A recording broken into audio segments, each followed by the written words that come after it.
Spiritual ஜோதிடம் TV நேயர்கள் அனைவருக்கும் வணக்கம். அதாவது இப்போ வரப்போகிற சனிப்பெயர்ச்சி, இந்த ஒரு சனிப்பெயர்ச்சிக்காக எத்தனையோ பேர் ரொம்பவே ஈகராக வெயிட் பண்ணிகிட்டு இருப்பீங்கன்னு தெரியும். ஏன்னா சனிப்பெயர்ச்சிக்கு அப்புறம் நிறைய மாற்றங்கள் நடக்கும் அப்படிங்கிறது நம்ம எல்லாத்துக்குமே தெரியும். அதனாலே ஒவ்வொரு ராசிக்காரர்களும் பார்த்திங்கன்னா, இந்த சனிப்பெயர்ச்சியில் நம்ம கண்டிப்பாக ஏதோ ஒரு நல்ல விஷயம் நடக்கும் அப்படின்னு எதிர்பார்க்கக்கூடிய நேயர்கள் நிறைய பேர் இருப்பீங்க. அது மட்டும் இல்லாமல் இந்த விஷயம் எனக்கு கண்டிப்பாக நடந்தால் நல்லாயிருக்கும் அப்படின்னு நினைக்கக்கூடியவர்களும் நிறைய பேர் இருப்பீங்க. ஏன்னா ஒவ்வொருத்தரோட வாழ்க்கையிலையும் ஒவ்வொரு விஷயங்கள் பேக்லாகில் அப்படியே ஒரு மாதிரி பெண்டிங்கில் இருந்துகிட்டே இருக்கும். அந்த விஷயங்கள் இந்த மாதிரியான சனிப்பெயர்ச்சிகள் ஏதாவது ஒரு கிரக மாற்றங்கள் வரும்போது அன்னைக்கு ஒரு நல்ல விஷயம் நிகழுமா அப்படின்னு சொல்லி எத்தனையோ பேர் எதிர்பார்த்து காத்துட்ருப்பீங்க. அப்படி எதிர்பார்த்து காத்துட்டு இருக்கக்கூடிய 12 ராசிக்காரர்களுக்கும் எந்த மாதிரியான நல்ல விஷயங்கள்லாம் நடக்க போகுது அப்படிங்கிறத டீட்டெயிலாக சொல்கிறதுக்காக நம்மளோட சிவயோகி சிவசக்திமான் சுவாமிகள் அவர்களோட நம்மளோட இணைஞ்சிருக்காரு. அவர்கிட்ட கேட்டு தெரிஞ்சுக்கலாம். ஸ்பிரிச்சுவல் ஜோதிடம் டிவி நேயர்களுக்கு அடியேன் உங்கள் சிவயோகி சிவசக்திமான் சுவாமிகள். அன்பு நேயர்களே, இப்பொழுது வர இருக்கிற பெயர்ச்சி மிகப்பெரிய மாற்றத்தை உண்டாகக்கூடிய பயிற்சியாகும். இதனால் வரைக்கும் கஷ்டப்பட்டு கொண்டிருந்த மக்களுக்கு ஒரு நல்ல விஷயமான நன்மைகள், மாற்றங்கள் இதெல்லாம் நடக்கப் போகிறது. நான் சனி பயிற்சி பற்றி தான் சொல்ல இருக்கிறேன். சனி வக்ர நிவர்த்தி ஆகிறது. சனி வக்ர நிவர்த்தி ஆகும்பொழுது அது மீண்டும் மகரத்திலிருந்து கும்பத்துக்கு தான் வரப்போகிறது. அந்த கும்ப சனி பயிற்சியும் காலகாலமாக திருநாளாற்றிலே மிகப்பெரிய விழாவாக நடந்து வருகிறது. அந்த வகையிலே வருகின்ற டிசம்பர் மாதம் 20/12/2023 அன்று திருநள்ளாற்றிலே சனி பயிற்சி நடக்கிறது. அதுதான் கும்ப சனி பயிற்சி. நாம் ஆலயத்திலே செய்யக்கூடிய அந்த விஷயங்களை வைத்து தான் மக்கள் எங்கே செல்கிறார்கள்? ஆலயத்திற்கு தான் செல்கிறார்கள். ஒவ்வொரு பயிற்சியின் போதும் ஆலயத்திற்கு தான் செல்கிறார்கள். அதை நாம் எடுத்துக்கொள்ள வேண்டும். இருந்தாலும் இப்போ உள்ள காலகட்டத்திலே, இந்த நவீனமான உலகத்திலே சனி வக்ர நிவர்த்தி ஆகிறது. அது 23/10/2023 சனி வக்ர நிவர்த்தி ஆகி 2 மாத காலம் சற்று ஓய்வெடுப்பார்கள். அதன் பிறகு அந்த கும்பத்தின் பலனை கொடுப்பார்கள். அது திருக்கணிதப்படி வருகிற 27/12/2023 நடக்க இருக்கிறது. அதற்கும் வித்தியாசம் ஒரு வார காலம்தான் வித்தியாசம். அதனால் இந்த சனி பயிற்சி அல்லது சனி வக்ர நிவர்த்தி, இந்த இரு வகையிலும் ஏற்படக்கூடிய இந்த மாற்றங்களை பற்றி 12 ராசிகளுக்கு உண்டான பலன்களை சொல்லப் போகிறேன். அதன் மீது நீங்கள் கவனமாக அதை தெரிந்து கொண்டு நான் சொல்லக்கூடிய பரிகாரங்களை வழிபாடு முறைகளையும் கவனித்து செய்து வந்தால் நற்பலங்கள் ஏற்படும். இப்பொழுது இந்த சனி பயிற்சியால் உலக மக்களுக்கு என்ன நடக்கும் என்றது குறுகிய காலத்திலே சொல்ல இருக்கிறேன். சனி பயிற்சி கும்பத்திலே நடக்க இருக்கிறது. கும்பம் என்பது அவருடைய சொந்த வீடு. நன்றாக கேட்டுக்கொள்ளுங்கள். ஒருவர் தன் வீட்டில் இருக்கும்பொழுதும் மற்றவர் வீட்டில் இருக்கும்போதும் வித்தியாசம் இருக்கிறது. தன் வீட்டில் இருக்கும்போது தானே முன் வந்து உதவி செய்யலாம், எது வேணாலும் செய்யலாம். நம்ம சொந்த வீடுன்னு சொல்கிறோம். அதே மாதிரி ஒரு வாடகை வீட்டில் இருக்கும்பொழுதோ இல்லை அடுத்த ஒரு வீட்டில் இருக்கும்போதோ நம்ம எந்த உதவியும் செய்ய முடியாது. அந்த வகையிலே பார்க்கும் பொழுது சனி இப்பொழுது கும்பராசியிலே ஜம்மென்று போய் உட்கார்ந்து வீட்டிற்கு போகிறார். அதன்படி உலக மக்களுக்கு நன்மை தான் நடக்கப் போகிறது. சனி மூலத்திரிகோண வீடு என்று சொல்லப்படுகிறது. அந்த கும்பத்திற்கு அவர் ஆட்சி பெற்றிருக்கிறார். ஆட்சி பெற்று அமரப் போகிறார். நன்றாக கேட்டுங்க. சனி மந்தகாரகன். அதனால் அவர் பயிற்சி ஆன உடனே பலன் கொடுப்பாருன்னு எதிர்பார்க்காதீங்க. நிறைய பேர் அப்படி தான் ஏமாந்து போகிறீங்க. அப்படி அல்ல. குரு பயிற்சி போது குரு 3 மாத காலத்துக்கு முன்னாடியே பலனை கொடுத்து விடுவார். ஆனால் சனி பகவான் 6 மாதம் காலத்திற்கு பிறகுதான் அவர் அமர்ந்த வீட்டினுடைய பலனை கொடுப்பார். இதுதான் சாஸ்திர உண்மை. அதனால் எல்லாரும் பொறுமை காத்து அந்த சனியால் ஏற்படும் பலன்களை தெரிந்து கொள்ள விரும்ப வேண்டும். அதனால் இப்போ சொல்லப் போகிறது என்னவென்றால், இந்த கும்பத்தில் இருக்கும் பொழுது எல்லோரும் ஒன்றிணைவார்கள். மத நல்லிணக்கம் ஏற்படும். ஆன்மீகம் ஈடுபாடு அதிகரிக்கும். மக்கள் நன்மை பெற்று வாழ்வார்கள். ஆட்சியாளர்களும் மனம் திருந்தி மக்களுக்கு செய்ய வேண்டியதை செய்வார்கள். இருந்தாலும் சில இடங்களிலே, சில நாட்டுக்குள்ளிலே வேற்றுமை கலந்து போர் புரிய வேண்டிய சூழ்நிலை ஏற்படும். நம்முடைய அண்டை நாடுகளுக்கும் அந்த போர் வரக்கூடிய அபாயம் இருக்கிறது. எனவே நாம் மிகவும் உஷாராக இருக்க வேண்டும். இதற்கு ஆன்மீக ஈடுபாடு தான் சால சிறந்தது. எல்லோரும் அவர்கள் இஷ்ட தெய்வம் குலதெய்வத்தை வணங்க வேண்டும். அடிக்கடி கோயிலுக்கு போக வேண்டும். சமூக சேவர்கள், ஆன்மீகத்தில் பெரியோர்கள், ஆன்மீகத்திலேயே சமூக சேவை செய்பவர்கள் இவர்களெல்லாம் ஒன்றிணைந்து உலக அமைதிக்காக கண்டிப்பாக போராட வேண்டும் என்று அடியேன் தாழ்மையுடன் கேட்டுக்கொள்கிறேன். அப்பொழுதுதான் நம் நாட்டிற்கும் போர் வராமல் காப்பாற்றப்படும். எனவே இந்த கும்ப சனி பயிற்சி நன்மை தான் செய்ய போகிறது. இதனால் இதுக்கப்புறம் பார்த்திங்கன்னா அந்த சனியில் கும்பராசியில் இருக்கும்போது பலவிதமான விஷ ஜந்துக்களுடைய பிரச்சனை வரப்போகுது. கிருமிகள் முன்னமே சொல்லியிருந்தேன், ராகுகேது பயிற்சியில் கிருமிகள் விஷக்கிருமிகள் நீரால் பரவும் என்று சொல்லுகிறேன். இது நீரால் பெருகி எல்லோருக்கும் ஆபத்தை உண்டாக்கக்கூடிய அமைப்பு இருக்கிறது. அதனால் அடிக்கடி மருத்துவ பரிசோதனை செய்யக்கொள்ள வேண்டும், தற்காத்து கொள்ள வேண்டும், வெளியில் தெரிவதை கொஞ்சம் குறைத்துக்க வேண்டும், நீர்நிலைகள் சம்பந்தப்பட்ட விஷயங்களே கவனமாக இருக்க வேண்டும். வெள்ளமும் இருக்கிறது, பெரிய மழை இருக்கிறது, புயல் இருக்கிறது, சுனாமி போன்ற அளவுக்கு ஆபத்தும் ஏற்பட போகிறது என்பதை கூறிக்கொண்டு இதற்கு ஒரே பரிகாரம் தெய்வ வழிபாடு. எல்லோரும் ஒன்றிணைந்து உலக அமைதிக்காக பாடுபட வேண்டும் என்று உங்களிடையே நான் சொல்லிக்கொண்டு இப்பொழுது ராசி பலனை பார்க்க இருக்கலாம். அன்பு நேயர்களே, இப்போ நான் சனிப்பயிற்சி பலன் தான் சொல்லிட்டு வரேன். அந்த வகையில் 12 ராசிக்குள்ளான சனிப்பயிற்சி பலன் பார்க்கும்போது மீனராசி சொல்ல போகிறேன். அப்போ அதுக்கு முன்னாடி என்னுடைய ஒரு நேரம் வணக்கம். ஓம் குருப்யோ நம. நற்பவி நற்பவி நற்பவி. ஓம் காஞ்சிவாசாய வித்மிகே சாந்தரூபாய திமிகே தன்னோ சந்திரசேகர பிரச்சோதியாத். என் ஆத்மா நமக்காக காளி வணங்குறேன். ஓம் காளிகாசாய வித்மிகே மசான வாசின்ய திமிகே தன்னோ அகோர பிரச்சோதியாத். நல்லா கேட்டுங்க, மீனராசிக்கு தான் 7 சனி ஆரம்பமாகுது. இது நாள் வரைக்கும் மகராசிலேருந்து ஒரு கும்பராசிக்கு வராரு. கும்பராசிக்கு வரும்போதே உங்கள் ராசிக்கு 12ஆம் இடம், 12ஆம் இடத்துல சனி பகவான் வந்தால் தான் 7 சனி ஆரம்பிக்குது. 7 சனினா 2.5 வருஷம் உங்கள் முன்னாடி இந்த ராசியில் இருக்க போது அடுத்து உங்கள் ராசிக்கு 2.5 வருஷம் இருக்கும், அதுக்கடுத்த மேச ராசிக்கு 2.5 வருஷம் இருக்கும். அப்போது ஆக மொத்தம் 7.5 வருஷம் சனி பகவான். நல்லா கேட்டுங்க, மீன ராசிக்கு எந்த வித பாதிப்பும் வராது. ஏன்னா குருவுக்கும் சனிக்கும் நட்பு தான், பகைமை கிடையாது. குரு நல்லவர் தான், சனி பகைவராக இருந்தாலும் நல்லவர் இருந்தாலும் அவரும் நியாயமானவர் தான், சனியும் நியாயமானவர் தான். அதனால் குருவுக்கும் சனிக்கும் நல்ல ஒரு நட்புறவு உண்டு. அதனால் நன்மை தான் நடக்கும், தீமை குறைஞ்சிரும். அப்போது 7 சனி ஆரம்பித்தா உங்களுக்கு என்ன நடக்கும் அதை பற்றி நம்ம சொல்ல போகிறேன். உங்கள் ராசிக்கு 12ஆம் இடத்துல சனி வந்திருக்கனால விரைய சனின்னு சொல்கிறாங்க. 7 சனின்ற போது விரைய சனி, அதில் முதல் 2.5 வருடங்கள் விரைய சனின்னு சொல்லப்படுது. விரைய சனின்னா விரயம்னா என்ன? நஷ்டம். அப்போது எல்லா வகையான நஷ்டங்கள் ஏற்படும். அப்போ கண்டிப்பாக கொஞ்சம் நடக்க தான் செய்யும். பெருமையான நஷ்டமாக இருக்காது, குறைவான நஷ்டமாக தான் இருக்கும். அப்போது எந்த வகையில் நஷ்டம் ஏற்படும்? வீணான பொருள் வாங்குவீங்க, இந்த உதவி இதுக்கு இவங்களுக்கு உதவி பண்ணக்கூடாதுன்னு நினைப்பீங்க, ஆனால் பண்ணுவீங்க. அந்த உதவி வீணாக போயிடும், வாங்குகிற பொருளும் வீணாக போயிடும். எந்த ஒரு விஷயமும் நல்லதாகவே இருக்காது, கெட்டதாகவே இருக்கும். நம்ம ஏன்டா செஞ்சோன்னு நினைப்போம். இதுதான் முக்கியமான ஒரே வரியில் சொல்லணும்னா, நம்ம ஏன் இதை செஞ்சோம் அப்படின்னு நீங்களே உங்களை கேட்டுப்பீங்க.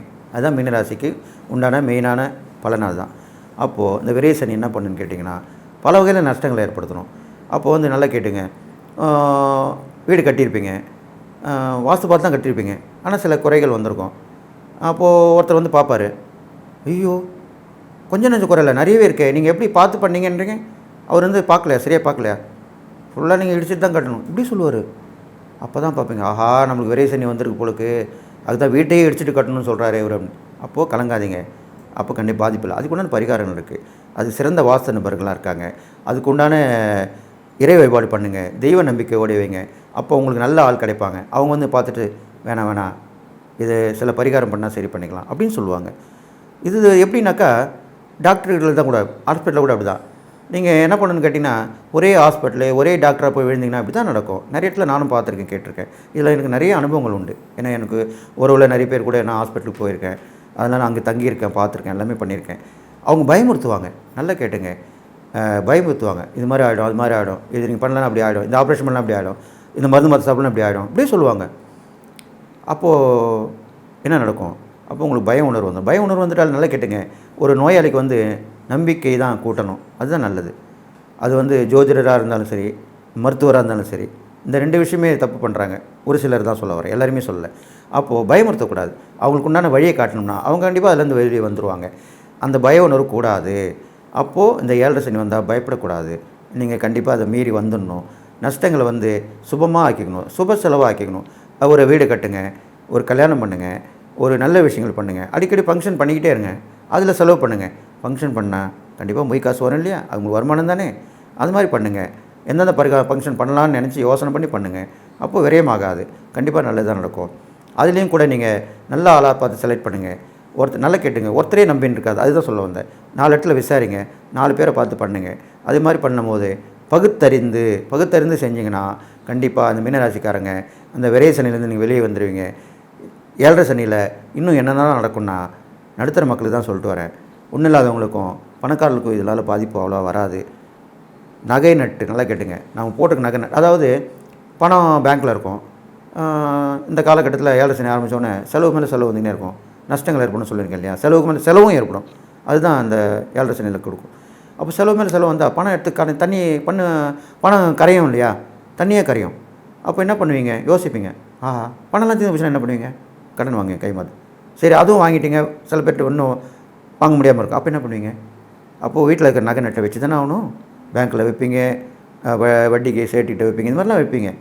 அப்போது பெரும்பாலும் அந்த நகைகள்லாம் அடைய கடைக்கு போயிடும் 7.5 சனியில். உற்றார் உறவினர்கள் பகைமையாவாங்க. கொஞ்சம் சில மனக்கசப்பில் கணவன் மனைவியில் கருத்து வேறுபாடு ஏற்படும். இதெல்லாம் நடக்கும். ஏன் நடக்காது? வீட்டில் இருக்கிற நகை நெட்டெலாம் போனால் மனைவி சும்மா இருப்பாங்களா? இப்போ பேங்க்கில் இருக்கிற பணம்லாம் கரைஞ்சி போச்சுன்னா அவங்க சும்மா இருப்பாங்களா? அதுதான் சண்டை தான் வரும். அப்போது கண்டிப்பாக பாதிப்பு ஏற்படும். அப்போது அதுக்கேற்ற மாதிரி சுப செலவாக்கிட்டு வீண் செலவு பண்ணாமல் குறைச்சி ஒருத்தருக்கு ஒருத்தர் இதை கலந்து ஆலோசிக்கணும். நல்லா கேட்டுங்க, கலந்து ஆலோசனை பண்ணால் தான் எந்த ஒரு விஷயமும் நல்லது நடக்கும். நாட்டுக்கே நான் சொல்லியிருக்கும் போது வீட்டுக்கு சொல்ல மாட்டேன்னா, அப்போ வீட்டில் இருக்கிற கணவன் மனைவியும் நல்லா ஆலோசனை பண்ணால் வீட்டில் அந்த போருன்ற அந்த யுத்தன்ற சண்டை சச்சரவு வராது. அப்போது நீங்கள் தான் அதுக்கு பேசி தான் தீர்த்துக்கணும். வீட்லேயும் பேசி தான் தீர்த்துக்கணும். அப்படி பண்ணிட்டு வந்தீங்கன்னா கண்டிப்பாக நல்லது நடக்கும் அப்படின்னு சொல்லிட்டு இப்போது பார்வை பலனை சொல்ல போகிறேன். இப்போ பார்வை பலன் சொல்கிறேன். இப்போது உங்கள் ராசிக்கு 2ஆம் இடத்தை பார்க்குறாரு. 2ஆம் இடத்தை சனி பகவான் பார்க்குறாரு. 2ஆம் இடம் பார்க்கும்போது முன்னமே சொன்ன மாதிரி தான் அந்த பணம் தான். தனன்றது பணம் தான். அந்த பண விஷயத்தில் ரொம்ப ஜாக்கிரதையாக இருக்கணும். அதுக்கு யார் கொடுக்குறீங்களோ இவங்களுக்கு கொடுத்தா திரும்பி வருமா வராதா அது யோசனை பண்ணி கொடுக்கணும். இல்லை நீங்கள் வாங்குகிற ஆள் உங்களுக்கு நீங்கள் திருப்பி அதை கடனை கொடுக்குற மாதிரி இருந்தால் அப்படி வாங்கணும். இல்லைன்னா வாங்கக்கூடாது. அவசிய தேவைக்கு மட்டும்தான் வாங்கணும். வீண் சேவைக்கு வாங்கக்கூடாது. இது இல்லாமல் நல்லா கேட்டுங்க, குடும்பத்தில் ஒருத்தர் அனுசரிச்சுன்னு போகணும். அது இல்லாமல் எல்லோருடைய தேவைகளையும் பார்க்கணும். நீங்கள் குடும்பத்தில் எல்லோருடைய தேவையும் பார்க்கணும். அப்போ தான் அவங்களுக்கு தேவையான ஒருத்தருக்கு வேறு விதமான தேவைகள் இருக்கும். ஒருத்தருக்கு பணம் தேவைப்படும், ஒருத்தருக்கு பொருள் தேவைப்படும், ஒருத்தருக்கு சரீர உதவி தேவைப்படும். இது மாதிரிலாம் தேவையறிஞ்சு உதவி பண்ணணும். அப்போது இந்த சனி பகவான் 2ஆம் இடத்தை பார்க்கறனால இதெல்லாம் தேவையறிஞ்சு உதவி பண்ணிங்கன்னா கண்டிப்பாக நல்லது நடக்கும். நீங்கள் வீட்டிலேயே பாராட்டப்படுவீங்க. வீட்டில் பாராட்டினாலே வெளில பாராட்டும். சில பேர் சொல்லுவாங்க, பெரிய ஆள் பிரபலமாக இருப்பாங்க, ஆனால் வீட்டுக்கு ஒன்றும் செய்ய மாட்டாங்க. வீட்டில் அவங்கள பார்த்தா குறை சொல்லிக்கிட்டே இருப்பாங்க. ஆமாம், நீ பெரிய ஆள் வெளியில், இங்கே வீட்டில் பார்த்தானே தெரியும் உங்கள் லட்சணம். ஒன்றுமே செய்ய மாட்டீங்க, எங்கள் வீட்டுக்கும் ஒன்றும் பண்ண மாட்டீங்க, குழந்தைங்களும் பார்க்க மாட்டீங்க, நீங்கள் பெரிய ஆளாக இருந்தீங்கன்னா பிரயோஜனம். இப்படியே சொல்லுவாங்க. இது நான் கண் கூட பார்த்துருக்கேன், கேட்டிருக்கேன். அப்போது வீட்டுக்கு நீங்கள் முதல்ல பண்ணிங்கன்னா கண்டிப்பாக நல்லா நடக்கும். அவங்க உதவி தந்தால் தான் நீங்கள் பெருப்படும் ஆக முடியும். உங்களை அவங்களே 4 பேர்கிட்ட சொல்லுவாங்க, ஆமாம் அவர் இப்படி இவர் இப்படி, அது ஆனந்தாலும் பெண்ணாந்தாலும் அவங்க இப்படி பண்ணுறாங்க, இவங்க இப்படி பண்ணுறாங்க, நாங்கள் எங்களுக்கு தேவையானதான் கரெக்டாக செஞ்சிடறாங்க, எங்களுக்கும் பார்த்துக்குறாங்க, வீட்லேயும் வெளியிலும் பண்ணுறாங்க, எல்லாமே செய்கிறாங்கன்னுவாங்க. அப்போ அது எவ்வளோ பெரிய விஷயம். எல்லாராலையும் பாராட்டப்படணும். அதுதான் ஒரு நல்ல சிறந்த மனுஷத்தன்மை. அது மனுஷத்துக்கு அடையாளம், ஆனந்தாலும் பெண்ணாந்தாலும். அதனால் இந்த மீனராசிக்காரனை பொறுத்தவங்க எல்லாத்துலேயும் ஜெயிச்சுவாங்க. எல்லாருடைய அனுசரணையும் ஏற்றுங்க. எல்லோருடைய ஆதரவும் வேணுன்றதுக்காக அப்படி சொல்லிட்டு வரேன். எல்லோருடைய ஆதரவும் உங்களுக்கு இந்த நேரத்தில் வேணும். அதை நீங்கள் தேர்ந்தெடுத்துங்க. இது மாதிரிலாம் பண்ணால் நல்லது நடக்கும். அது இல்லாமல் நல்லா கேட்டுங்க, உங்களுடைய சனி பகவான் 6ஆம் இடத்தை பார்க்குறாரு. 6ஆம் இடத்தை பார்க்கறனால உங்களுக்கு எதிரிகள் இருந்திருக்கலாம். மறைமுக எதிரிகள் இருக்கலாம், நேர்முக எதிரி இருக்கலாம். சண்டைக்கு நிற்பாங்க, வம்புக்கு நிற்பாங்க. நான் உன்னை இது பண்ணிடுறேன் பாரு, எனக்கு பண்ணல, எனக்கு துரோகம் பண்ணல, என்னை ஏமாத்தினல்ல, நான் உனக்கு பண்ணுறேன் பாரு அப்படின்னு சொல்லுவாங்க. அவங்க செயல்படுத்துவாங்க. அதெல்லாமே இப்போ தவிடுபடி ஆகிடும். அந்த 6ஆம் இடத்தை சனி பகவான் பார்க்கறனால உங்களுக்கு நன்மை தான் நடக்கும். இருந்த இடந்திரம் போயிடுவாங்க. எதிரியே நண்பராக ஆகிடுவாங்க. நல்லா கேட்டுங்க, சில படங்களில் கூட பார்த்துருக்கலாம், சில வாழ்க்கையிலையும் பார்த்துருக்கலாம். எதிரியாக இருப்பவங்க நாளடைவில் நீங்கள் செய்கிறது நல்லதை பார்த்துட்டு அவங்க நட்பாகிடுவாங்க, நண்பராக ஆகிடுவாங்க. அது மாதிரி தான் நடக்கும். இப்போது அதே மாதிரி செய்யும். அது இல்லாமல் கடன் பிரச்சனையும் தீர்ந்துடும். கடன்கள் இந்த மாதிரி நேரத்தில் நல்லா கேட்டுங்க, கடன் அதிகமாக வாங்கக்கூடாது. உங்களுக்கு அந்த விரைசனி ஏற்பட்டுரும் போது 7.5 சனி ஆரம்பிக்கும் போது கடன் நிறைய வாங்கக்கூடாது, குறைவாக தான் வாங்கணும், தேவைக்கு மட்டும்தான் வாங்கணும். அப்போது கடன் நமக்கு கழுத்துக்கு மேலே போயிடுச்சுன்னு சொல்கிறோம் இல்லையா, அது மாதிரி தான். அது மாதிரி ஆகக்கூடாது. அது மாதிரி பிரச்சனை தீரும். இது இல்லாமல் நோய் நொடியும் உங்களுக்கு பாதிப்பு பெருசாக வராது. முன்னே சொன்ன மாதிரி 4 இடத்துல யோசனை பண்ணி எந்த டாக்டர் போனால் சரியாகும், எந்த ஹாஸ்பிட்டல் போனால் சரியாகும் அப்படின்னு ஆலோசனை பண்ணிட்டு போங்க. எமர்ஜென்சிக்கு இது கணக்கு கிடையாது. ஒரு ஹார்ட் அட்டாக் ஆகுது, ஒரு விபரீதமான முடிவு, ஒரு ஆக்சிடென்ட் ஆகுது, அதுக்கெலாம் உடனே போயிடலாம் ஹாஸ்பிட்டலுக்கு. அப்போல்லாம் வந்து இந்த ஹாஸ்பிட்டல் தான் போகணும், இந்த டாக்டர் தான் போகணும் அப்படிலாம் கிடையாது. நீங்கள் ஒரு நாட்பட்ட நோய் குணமாகணும், இல்லை ஒரு நோய் வந்திருக்கு, அதை இப்போ தான் கண்டுபிடிச்சி பார்த்து சொல்லியிருக்காங்க, அதுக்கு எங்கே போனால் ட்ரீட்மெண்ட் எடுக்கலாம்னு சொன்னதை 4 இடத்துல விசாரிச்சுட்டு நல்ல டாக்டரோ நல்ல ஹாஸ்பிட்டலில் பார்த்து போனீங்கன்னா கண்டிப்பாக இந்த விரயங்கள் குறைஞ்சி உங்களுக்கு நன்மை தான் நடக்கும். நீங்கள் அதுலேருந்து வெளியே வந்துடுவீங்க. இதெல்லாம் வந்து சூட்சமான விஷயந்தான். இதை வந்து வெளிப்படுத்தி சொல்கிறேன், எளிமையான விஷயந்தான். இது கூட பரிகாரம் மாதிரி தான். இது சொல்கிறது எல்லாமே, நான் சொல்கிறது எல்லாமே பரிகாரம் மாதிரி தான். அது நீங்கள் பண்ணிட்டீங்கன்னா அதுலேருந்து தப்பிச்சு வந்துடுவீங்க. அதுக்கப்புறம் பார்த்தீங்கன்னா உங்களுக்கு வந்து அந்த சனி பகவான் வந்து 9ஆம் இடத்தை பார்க்குறாரு. 9ஆம் இடத்தை பார்க்கறனால உங்களுக்கு பாக்கியங்கள் பெருகும். நல்ல தலை சிறந்த அறிவாளியாக இருக்கிறவங்களாம் உங்களுக்கு வந்து உதவி பண்ணுவாங்க. அவங்க ஆலோசனை கேட்டு நீங்கள் நல்லது நடக்கும் உங்களுக்கு. இது இல்லாமல் அடிக்கடி டூர் பிரயாணம்லாம் போயிட்டு வருவீங்க. வெளி மாநிலங்கள், பெரும்பாலும் வெளிநாடு சொல்கிறோம் இல்லையா, இந்த 9ஆம் இடம்ன்றது வெளி மாநிலங்களை குறிக்கிறது. 12ஆம் இடம்ன்றது வெளிநாடு, 9ஆம் இடம்ன்றது வெளி மாநிலங்கள், அண்டை மாநிலம் சொல்லுவோம் இல்லையா, ஸ்டேட் சொல்லுவோம். அங்கெல்லாம் போயிட்டு வருவீங்க. அதெல்லாம் பார்க்காத இடமா இருக்கும். அங்கே போயிட்டு வருவீங்க. அங்கே ஒரு தொழில் வழியாக போவீங்க, ஒரு வியாபாரம் வழியாக போவீங்க. அங்கே போகும்போது ஒருத்தர் அறிமுகம் கிடைக்கும். நல்லா கேட்டுங்க, ஒரு 4 நாள் போனீங்கன்னா கண்டிப்பாக 4 பேர் அறிமுகமாகுங்க. அவங்களோட உதவி ஒத்தாசை கிடைக்கும். அது மூலிமா நல்லது நடக்கும் உங்களுக்கு. இது மாதிரிலாம் பண்ணிட்டு வந்தீங்கன்னா நல்லது நடக்கும்னு சொல்லிட்டு நீங்கள் சனிக்கு பிரீத்தி பண்ணிட்டு வரணும். இது இல்லாமல் வந்து பிரசித்தி பெற்ற சனீஸ்வரன் கோயில் போயிட்டு வாங்க. எல் தீபம் 11 தீபம் போட்டு வாங்க. ஆடை தானம் பண்ணுங்கள். 11 விளக்கு ஏற்றுங்க. 11 தடவை கோயிலை சுற்றி வாங்க. உடல் ஊனமுற்றல் உதவி பண்ணிட்டு வாங்க. முன்னமே சொன்ன மாதிரி அவங்களுக்கு அந்த பொருட்கள், ஆடைகள், உணவு, இது மாதிரி எல்லாமே கொடுக்கலாம். உங்கள் வசதிக்கு ஏற்ற மாதிரி ஒவ்வொன்று நீங்கள் வாங்கி கொடுக்கலாம். இல்லாதப்பட்டவங்களுக்கு கொடுக்கணும். யாருக்கு ஒன்றுமே இல்லையோ அவங்களுக்கு தான் நீங்கள் உதவி பண்ணணும். இது மாதிரி பண்ணிட்டு வந்தீங்கன்னா அதுதான் உண்மையான தான தர்மம்னு சொல்லப்படுது. இருக்கிறவங்களே கொடுத்தா அது தான தர்மம் இல்லை. புரிஞ்சிட்டிங்களா? அதனால் இல்லாதவங்களுக்கு தான் நீங்கள் கொடுக்கணும். இது மாதிரி கொடுத்துட்டு வாங்க. மேலும் உங்களுக்கு எல்லா நாளும் போய்ட்டு வாழ்வீங்கன்னு சொல்லி உங்களுக்கு வந்து நீங்கள் வணங்கக்கூடிய தெய்வத்தை பற்றி இப்போ நான் சொல்ல போகிறேன். நல்லா கேட்டுங்க. மீனராசிக்காரங்களுக்கு பெரும்பாலும் குரு தான் அந்த ராசிக்கு அதிதேவரார். அப்போது இல்லாமல் அந்த முருகப்பெருமான், அந்த முருகப்பெருமான் எங்கே இருக்கார்? திருச்செந்தூர். அந்த திருச்செந்தூரில் இருக்கிற முருகப்பெருமானை நீங்கள் ஒரு தடவை போயிட்டு வணங்கிட்டு வரலாம். அது இல்லாமல் அருகாமையில் இருக்கிற முருகர் கோயிலில் ஒவ்வொரு தடவையும் செவ்வாய்க்கிழமை முருகருக்கு போவாங்க. இது இல்லாமல் நீங்கள் வியாழக்கிழமையும் போயிட்டு வரணும். ஏன்னா குருவுக்குரியது வியாழக்கிழமை. இந்த வியாழக்கிழமையிலையும் போயிட்டு நீங்கள் அந்த முருகரை வணங்கிட்டு வரலாம். நெய் தீபம் போடணும். நல்லா கேட்டுங்க. ஏன்னா குருவுக்குன்ற போது நெய் தீபம் போடுறது தான் நான் விசேஷமாக சொல்லப்படுது. நெய் தீபம் போட்டு 6 தீபம் போட்டுவாங்க. முருகருக்கு 6 தீபம் போட்டுவாங்க. மலை மேலே உள்ள கோயிலுக்கும் போயிட்டு வரலாம். கடற்கரை பக்கத்தில் இருக்கிற கோயிலுக்கும் போயிட்டு வரலாம். இதெல்லாம் முடியாதவங்க ஆறுபடை வீடு முருகர் சொல்லியிருக்கேன் சுற்றுலா மூலிமா, அங்கேயும் போயிட்டு வரலாம். இதெல்லாம் பண்ணிட்டு வந்தீங்கன்னா அந்த குருவே உங்களுக்கு முருகராக இருக்கிறவர் குரு அவதாரம் எடுத்து சுவாமி மலையில் இருக்கார். தகப்பனுக்கே உபதேசம் பண்ணுவார். அந்த சுவாமிநாத சுவாமியை வணங்கிட்டு வரலாம். அதுதான் உங்களுக்கு மீனராசிக்கு ரொம்ப உகந்த, குருக்கே குருவானவர் அவர் இல்லையா.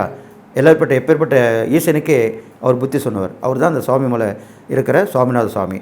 அவர் வணங்கிட்டு வரலாம். இன்னொன்று நல்லா கேட்டுங்க. மீனராசிக்காரங்க யானைக்கு வந்து வாங்கி கொடுக்க முடியாத உணவு உங்களால் முடிஞ்சதை வாங்கி கொடுக்கலாம். அது சாப்பிட்றது நம்மளால் வாங்கி தர முடியாது. இருந்தாலும் உங்களுக்கு வசதிக்கு ஏற்ற மாதிரி அதுக்கு உணவு வாங்கி கொடுக்கலாம். இது இல்லாமல் அதுகிட்ட போய் ஆசீர்வாதம் வாங்க. யானையை பார்த்தீங்கன்னா கண்டிப்பாக ஆசீர்வாதம் வாங்கினீங்க. எல்லோரும் ஒரு தடவை ஆசீர்வாதம் வாங்குவாங்க. ஆனால் இந்த பரிகாரத்துன்னு பார்க்கும்போது 3 தடவை யானைகிட்ட ஆசீர்வாதம் வாங்கணும்னு சாஸ்திரம் சொல்லியிருக்கு. அதனால் எந்த ஒரு யானையை பார்த்தாலும் காசு கொடுத்தா ஆசீர்வாதம் பண்ண போகுது யானை. அப்போது 3 தடவை அந்த யானைக்கிட்ட நீங்கள் ஆசீர்வாதம் வாங்கணும். அப்போ தான் பரிகாரமாக சொல்லப்படுது. அது மாதிரி பண்ணிட்டீங்கன்னா உங்களுக்கு எல்லா விஷயமும் தீர்ந்துடும், எல்லா பிரச்சனையும் முடிஞ்சிடும். நீங்கள் நல்லா கேட்டுங்க. இந்த மீனராசிக்காரங்க விநாயகர்லேயே எல்லாம் சேர்ந்த விநாயகர் சொல்லப்படுது. அதில் கூட விசேஷமாக விஸ்வரூப விநாயகர்லாம், பெரிய விநாயகர்லாம் கூட இருக்காங்க. நீங்கள் அதெல்லாம் தேடி கண்டுபிடிச்சி போய் பார்த்துட்டு வரலாம். எனக்கு தெரிஞ்சு இப்போது ஆசியாவிலே பெரிய விநாயகர் கோயம்புத்தூரில் அப்படி சொல்லப்படுது.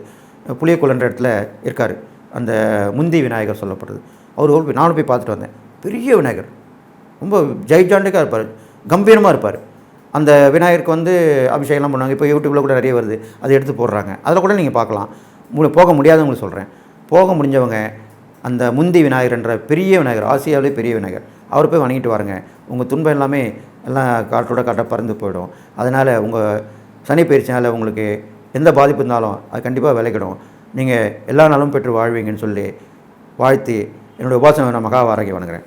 ஓம் மகிஷத் வஜாய வித்மிகே சண்டகஸ்தாய திமிகே தன்னோ வாராகி பிரஜோதியாத். வாராகர் பெருமனங்கள் சொல்லி வாழ்த்தி விடைபெறுகிறேன். நன்றி, வணக்கம்.